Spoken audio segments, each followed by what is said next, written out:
You know when you're out in the field and you're struggling to get a shot and your focus puller's just not getting it? Do you ever open parcels and then you see these anti-soggies and you don't really want to throw them away because you're convinced that they can be used for something else?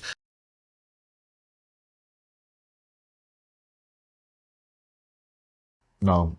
But at the same time, hello peeps, welcome back. How y'all doing today? You good? So today I want to tell you about a purchase I made. PDMovie Live Air 4. You know when you're out in the field and you're struggling to get a shot and your focus puller's just not getting it? So you do it again and you do it again. Now, granted, it is a kind of a difficult shot, okay? So you've got somebody coming towards the camera, going away, coming halfway, going back, coming all the way and going back, but he's also going left and right at the same time. So your focus puller's having a little bit of a nightmare, right? So as you take the shot more and more, your cards and your storage gets eaten up more and more. Then you start thinking to yourself, oh God, I hope I don't have to go down in a codec and start shooting ProRes instead of RAW because to save space, because you're doing take after take. So I thought I'd remedy that problem by going out and buy myself a lidar autofocus device. Now, I shoot predominantly with vintage lenses. Now, I've got a whole host of cameras, but at the moment, I'm just going through this love affair with the production camera 4K.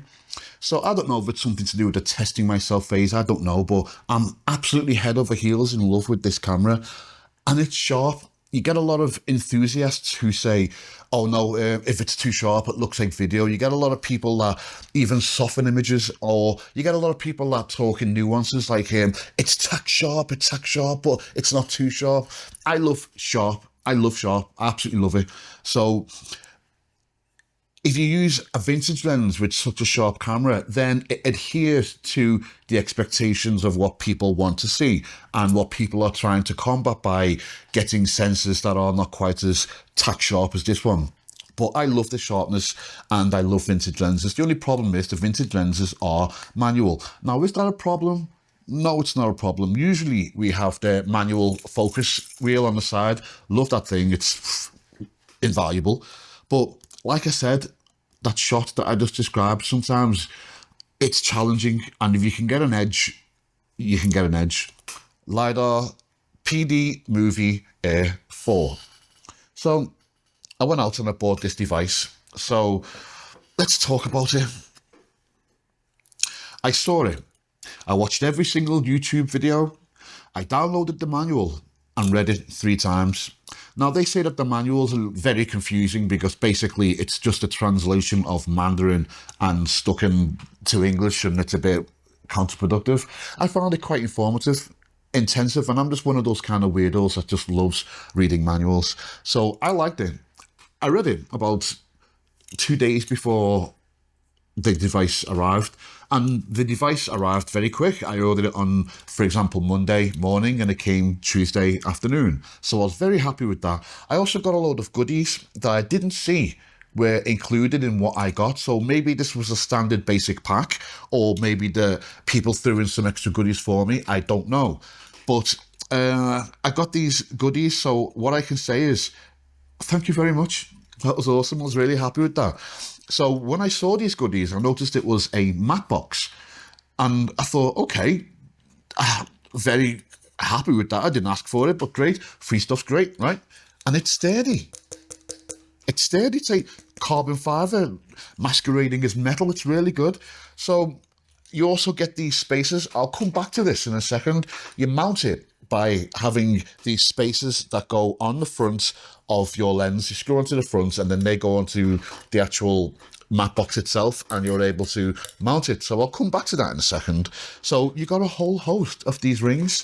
I mean, what have we got here? We've got a 55, 52, 62, 52, 82, 72, 77, 58, 67, and a 49. That's on the lens. You also got 2 of these ruby thingamabobs. Now, these rubber thingamabobs. These are cinema gears, so you basically attach them to the focus ring of your vintage lenses. So they go on like that. They go around, so it enables the gears that are actually on the PDMovie device to engage with the lens, therefore turning your focus. So you pretty much have it put on like that, and this section here goes on the inside. Now it's pretty ingenious. It goes on the inside. It's not hanging out the side, so you can only turn it to a certain amount, then this will hit. It's quite ingenious the way it's on the inside.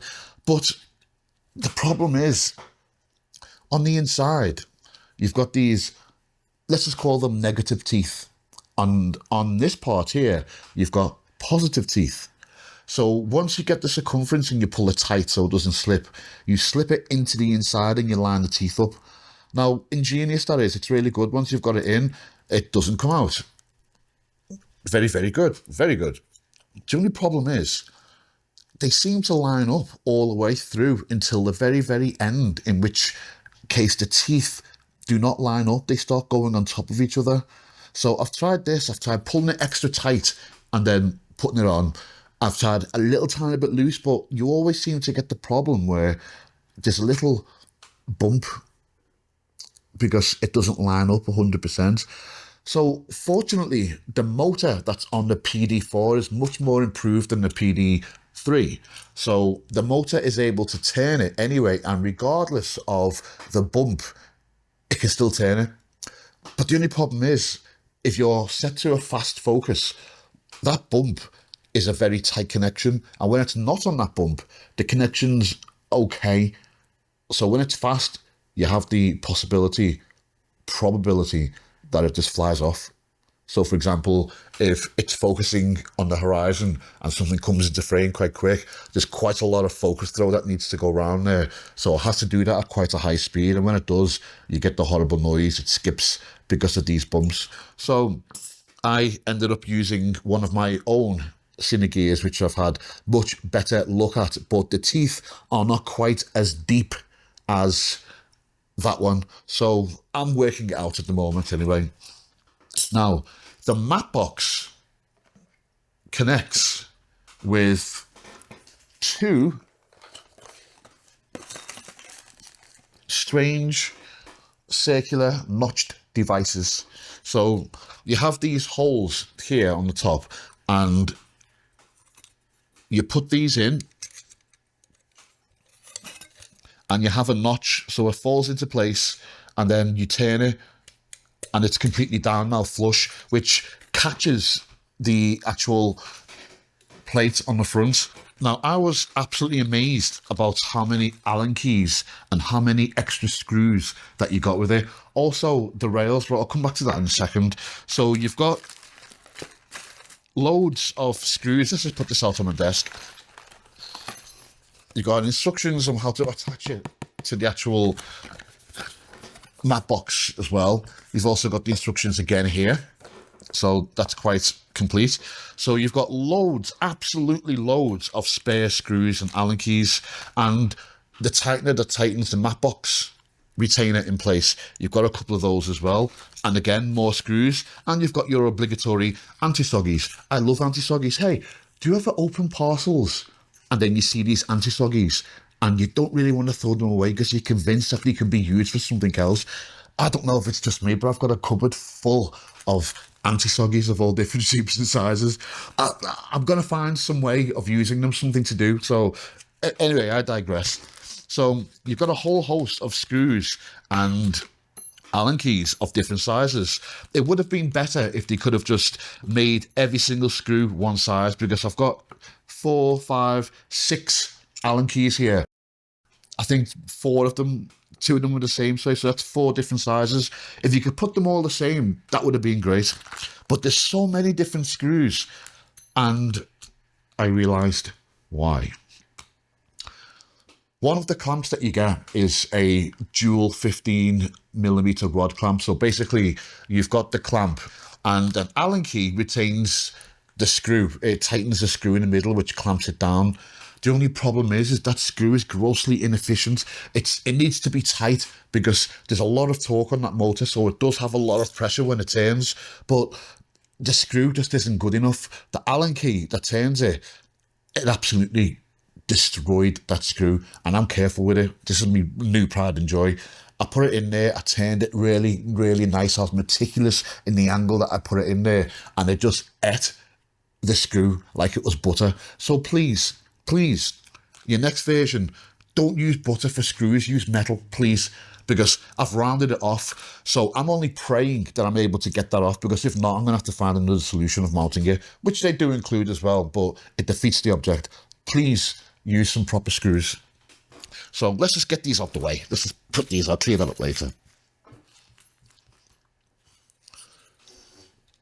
The retainer, the extra screws.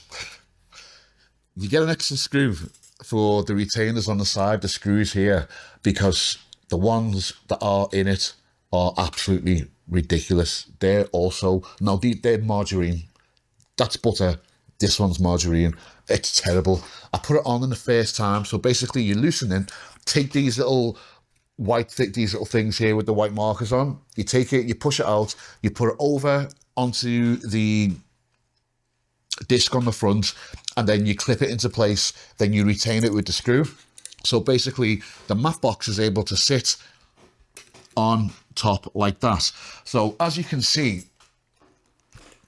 with the lidar being here, if it's shooting a lens, if it's shooting, a laser out, your matte box being up here, it's going to block the laser, so you're not going to get any focus at all. So it's great that they've created this. It's great that they've included it, and it's great that I got it for free again. I much appreciate it. It's great. But when I put it on, got it working, you got one in one corner and one in the other corner. It retained it okay, because this is not something that you hit anyway, so it was okay. It stayed in place. It was good. And like I said, it's remarkably sturdy. When I came to take off the lens and put on the 28mm lens to test that one out, it broke immediately. And I was pissed. Seriously. I can't take the retainer out. It seems to be seized in place. I can't take it out. It still goes on the front with one, but I'd have to find some other way of mounting it, or just not using it whatsoever, or I suppose I'm gonna have to get some kind of sun hood or something for the lenses. But no, it's very bad. I can't take it out to even get the other one replaced here. I don't know what's wrong with the mechanism, but it's such a shame, because you got such a sturdy, this is really good. They haven't spared no expense on the creation of this matte box. It's so good. It's carbon fiber masquerading as metal. It's absolutely amazing. But these screws, you got to fix that. It's really bad, really bad. The other thing is, I can understand why you've got this top one. Yeah, you put it up, the lidar's now blind, it can't shoot the laser out. You put it down and it can shoot over it. That's great. It blocks the sun. It's great. But how many times have you been out on set and you've had to use the side flags? Because I do that all the time. So I don't know if it's a vanity thing or whether it's just an aesthetic thing. But for me, a cinema camera isn't properly dressed unless it's got a matte box on. And the matte box with the sides, I mean, there's no laser that's shooting out from the side. And if there was, you could simply just move it out the way or take it off like you do on the front. But why wouldn't you include the ones on the side to make it the complete package? Because now it looks like a guy's wearing a suit without a shirt. It doesn't work. It doesn't make sense. So I'm going to have to... These can be taken off. But I don't know. I don't know what I'm going to do. But this whole thing is just... It's hurt me. I'm sure you can tell, right? But we'll get into it a bit more. Oh. So, inside the actual PDMovie box, you got the manual. And like I said, I read the manual beforehand and I found it really informative. So, that's a great read if you like reading manuals. So, I got a 15mm rod, I got another 15mm rod, and I got another 15mm rod. They absolutely threw these at me and I'm absolutely made up with them. You can't have enough 15mm rods. I mean, the Acer, it doesn't really need long 15mm rods, but I could literally use these and just put the manual focus on it, and I've got another one spare and others spare. It's absolutely amazing that they give us these. So the other one's on the camera at the moment, so I can't show you that, but basically it's the same as that one. So you got two of these and I'm very happy with that. The lidar 4 is an upgrade from number 3. Battery life, focus length, and another feature which is very good, it can now store 5 profiles. So the calibration process of this is quite tedious. Yeah, it has to be done. It's okay, it has to be done. It's not that bad, but if you're doing it again and again, which I did, but if you're doing it again and again, it does get quite tedious. But it stores 5 profiles, so I've got a 50 and a 28mm and other ones. So basically, I take the red sticker off and stick it onto the lens. Now, the PD system itself, you've got coloured channels: red, green, blue, yellow, and white. So basically, you select what channel you want, red for the 50mm, then you calibrate it. Once it's calibrated and stored, you know quite well that the red channel light is for red. For the 28, I use green, stick a green one on. So I know quite well in future I can just switch the channel to green and that'll correspond to that lens. Great idea and a great addition.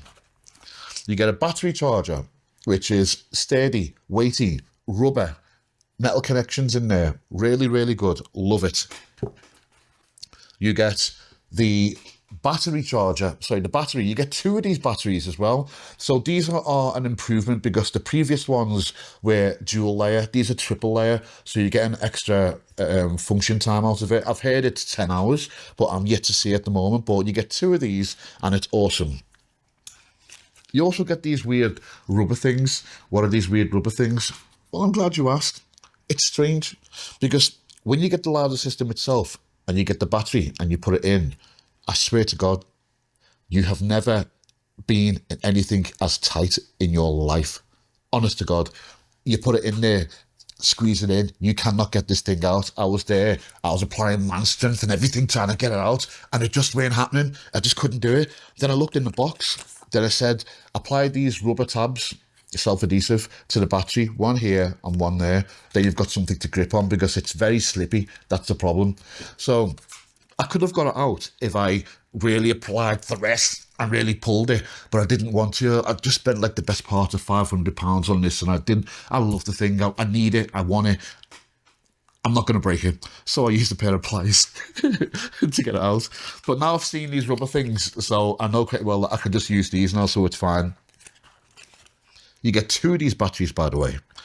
The great thing about them is once they're in the system, you get a USB cable, which you're able to connect to a power supply, base plate, anything that can power the USB, and that connects to the PD Live. And you're able to charge the battery when not in use and in use, and use it indefinitely, so battery life is not needed. I did see something strange about it though. The lights came on when the battery wasn't in there. The lights came on, but it didn't seem to want to work. So I believe that you do need to have the battery inside when you have this plugged in as well to keep it going. But that's fine because you get 2 batteries anyway. You get a hot shoe to 15mm adapter. So depending on the configuration of your cage and your camera system, you can utilize the hot shoe mount to use the 15mm to mount the lidar on to connect it to the lens. So that is very well thought of and quite ingenious as well. You also get a calibration sheet. It's like a focus ring. I'll show you a picture of it. So basically you stick that onto the wall and you get your camera and you move it right up to it and then back the camera off once the camera is in the nearest focus possible, and you back the camera off until it's perfectly in focus, set it in place. Move it back 2 minutes, get focus, set it in place again. Move it back 5 meters, focus, get it in place again, and you're done. You're calibrated. It's brilliant. So you do that once, but when you have to do it 16 times, yeah, I'm giving you a clue about the ordeal I went through. But when you've got to do it 16 times, oh, it hurt, it hurt, it hurt. So how does it function? Well, I've got to say, it hurt me. It hurt me. 1 minute, it would work absolutely amazing. Okay, so we've got me just walking up to the camera. I've fast forwarded because obviously you don't want to be sat there watching me moving and this close to the lens with that kind of a face. So you can see that I'm moving to the extremities of the actual frame here, and this is remarkably good. It's a 50mm lens. I think we're set to about f2, maybe 2.8. You can see that it's following the focus as well. I think we're on fast. Yep, we're on fast. And it's doing the job perfectly. When I had these kind of results, I was so happy. This is exactly what I want. Look at the sides. I can be all the way to the side and it catches focus there. That's absolutely amazing. The beam is spread really, really good. Now, there are different types of beams, 4, 16 and 32. I have tried different ones of those. I think we're on 16 at the moment. But yeah, I was very happy with that. Now we'll try the walking away to see how well it follows. Now, bear in mind as well that this is in the dark. So I think the focus pulling is better because the laser will probably operate better in the dark. Here, we're on f2. Stop down from f1.4. Now, there's a lot of light in this room, and I'm also utilizing the light from the outside. So I'm still able to rack focus really well, again, on the 50mm. It's not essential, but it's got the focus really good. Very happy with the way that it responded there. Everything that I seem to point at, it gets the focus.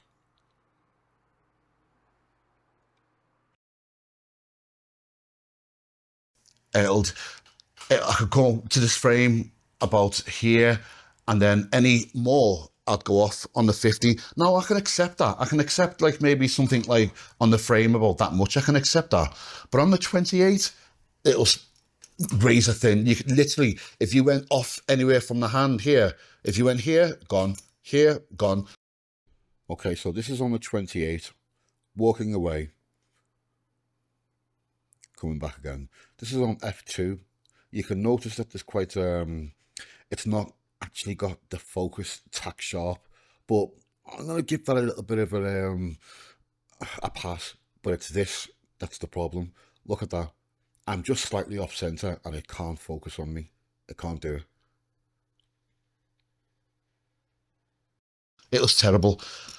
Another problem that I had was I couldn't get it the focus in the middle of the frame. For example, here, it wouldn't do it. The only time it would get it is here. It would start arguing and hunting, but from here, then it'll be okay.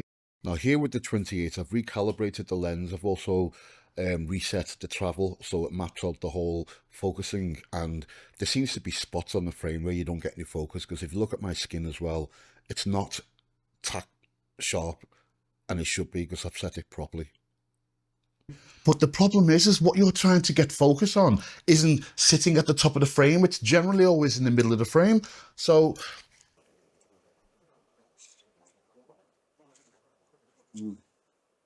T, start again. T, T, T, T, T, T, T. It's gonna be no good for adverts. It was so inconsistent. But then on the other hand, I had everything set up. I set the lighting up. I set the whole run of the test backwards and forwards. I set it all up. I got off. Came back again. Turned it on. And it worked like a charm.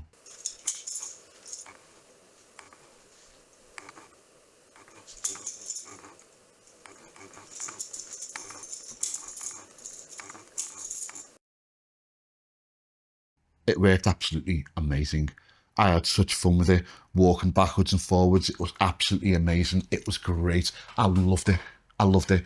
I thought, this is it. This is it. I've made that. It was £500. For £500 for this, everything can focus all the time. No brainer. It was amazing. So I've done a few shots, did a few jabs, a few kicks and everything else to show you how fast it could go backwards and forwards. And I had a meal to celebrate. I think I might even have cracked open a Ribena, I'm not sure.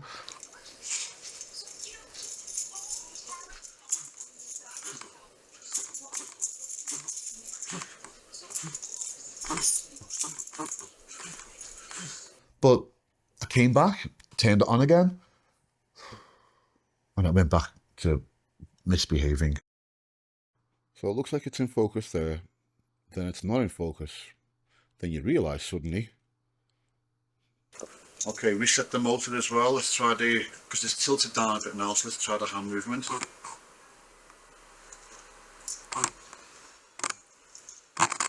Wow. And that's the problem just jumped off and spun with the ring. Now, why is it losing focus in the middle section here? You see, this is not even 5 meters away, so that should have covered the short range laser. We're not even coming out of that range, but it stops. I recalibrated the motor.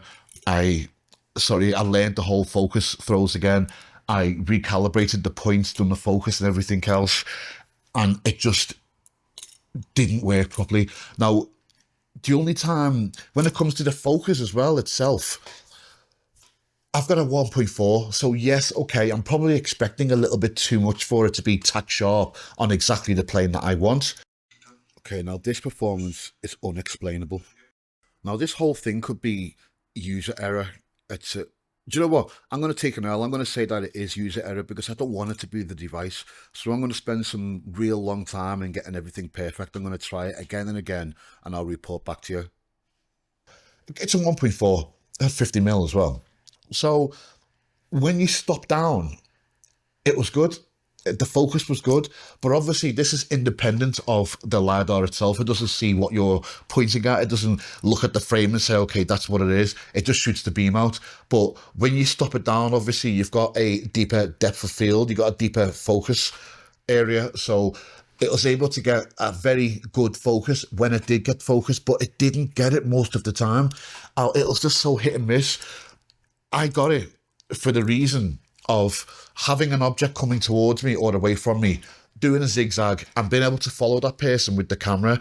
I can't really rely on this. I can't rely on it. I'm going to do some extensive further testing. This is all indoors when I've done it, but I've used lighting as well, and it does say that strong light does affect the laser. It does say that black does affect the laser, but when I took the top off, and then you've got this lovely chocolate brown underneath that the laser's pointing at, I still had the same problem. I don't understand. I tried different mounting positions. So, I had a thought, I had an idea. You're probably wondering, what is this?